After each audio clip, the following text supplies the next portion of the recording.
Top quality और consistent performance के लिए सिर्फ सिल्वर पंप नाम याद रखना। રિન્યુએબલ એનર્જી સ્પેસમાંથી ફાઇનલી નવી એનર્જી દલાલ સ્ટ્રીટ પર એન્ટ્રી કરવા જઈ રહી છે. યસ, તમે સાચું સાંભળી રહ્યા છો. ક્લીન મેક્સ એન્વાયરો સોલ્યુશન્સ કે જે એક નવી કંપની છે કે જે 15 વર્ષથી કાર્યરત છે, કે જે ઇન્ડિયાની સૌથી મોટી commercial and industrial renewable energy company છે, કે જે દલાલ સ્ટ્રીટ પર આવવા જઈ રહી છે. તો આપણે આજે આપણી સાથે જે કુલદીપ જૈન જોડાઈ ગયા છે, મેનેજિંગ ડિરેક્ટર, એમની સાથે આપણે જાણીએ ઓવરઓલ કંપનીનું શું ફ્યુચર આઉટલુક છે અને તેઓ કઈ રીતે કોન્ફિડન્સ છે પોતાના કંપનીથી લઈને. તો સર, सबसे पहले तो आपका स्वागत है. नमस्कार. मेरा सर पहला क्वेश्चन आपको यही है कि रिन्यूएबल एनर्जी ये जो पूरा जो सेगमेंट इंडस्ट्री है वो कम विथ हैवी कैपेक्स, तो आपका पोस्ट आईपीओ आपका जो मेन डेट टू इक्विटी वो स्ट्रक्चर कितना रहेगा और साथ में लीवरेज पीक होने में कितना टाइम लगेगा सर? रिन्यूएबल एनर्जी इंडस्ट्री में बिल्कुल पैसे काफ़ी लगते हैं और बेनिफिट ये है कि 23 साल तक कॉन्ट्रैक्ट होता है कस्टमर के साथ, जिसके अंतर्गत हम लोग कस्टमर को बिजली बेचते हैं एट अ नोन प्राइस. मतलब भाव अपने को पता है 23 साल में क्या रेवेन्यू आने वाला है, इसलिए लोन भी लिया जाता है क्योंकि एक्सपेंसिव प्रोजेक्ट होता है. तो 23 साल का कॉन्ट्रैक्ट होता है तो 15-17 साल का लोन होता है.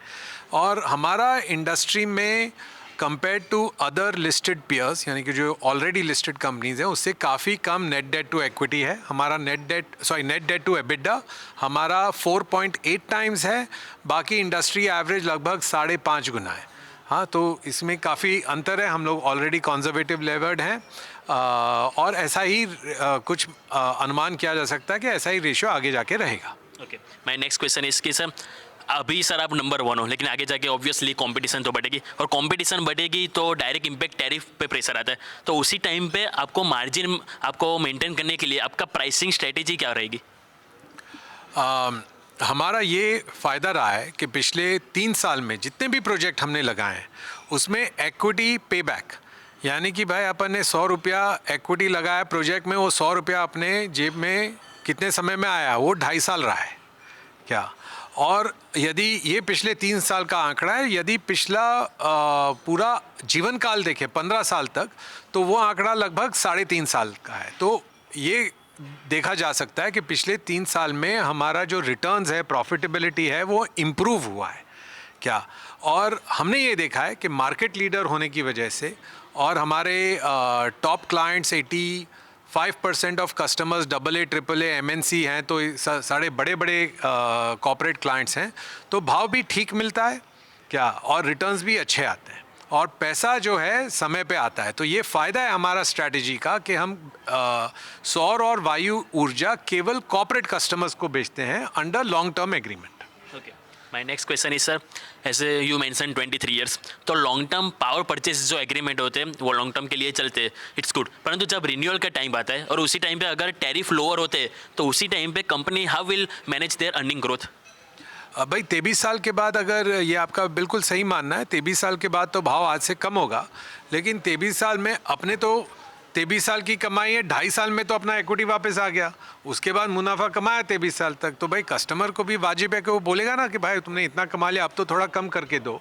और एक बार आपका खर्चा पूरा निकल चुका है प्लांट का, आप थोड़ा रेट कम करके और ज़्यादा पैसे कमाते हो. Okay, and my one last question is कि अगर सर आईपीओ के बाद मार्केट कंडीशन ज़्यादा वॉलेटाइल होती है तो उसी टाइम पे कंपनी का फोकस मेनली कहाँ पे रहेगा, कि उनका जो एग्रेसिव ग्रोथ पे ज़्यादा रहेगा या फिर बैलेंस शीट को स्ट्रॉन्ग करने में रहेगा? देखो, हमने हर समय दोनों चीज़ पे फोकस किया है क्योंकि दोनों आवश्यक हैं. ग्रोथ इज़ की टू लाइफ. हमारे पिछले 3 साल का एबिडा ग्रोथ 58% है. हालांकि बाकी लिस्टेड रिन्यूएबल एनर्जी कंपनीज जो हैं उनका एवरेज एबिडा ग्रोथ 16% है. तो 58% वर्सेस 16%. और growth is very important for valuation metric and dimension of any company. तो पहला ये है. लेकिन ग्रोथ केवल अकेले नहीं देखा जा सकता है, ग्रोथ के साथ होता है रिटर्न ऑन इन्वेस्टमेंट. तो रिटर्न ऑन इन्वेस्टमेंट हमारे बिजनेस में कैसे मेजर होता है कि भाई ग्रॉस ब्लॉक टू एबिडा क्या है. ग्रॉस ब्लॉक टू एबिडा यानी कि 1 रुपया एबिडा कमाने के लिए कितना रुपया अपने को कैपिटल इन्वेस्टमेंट करना है.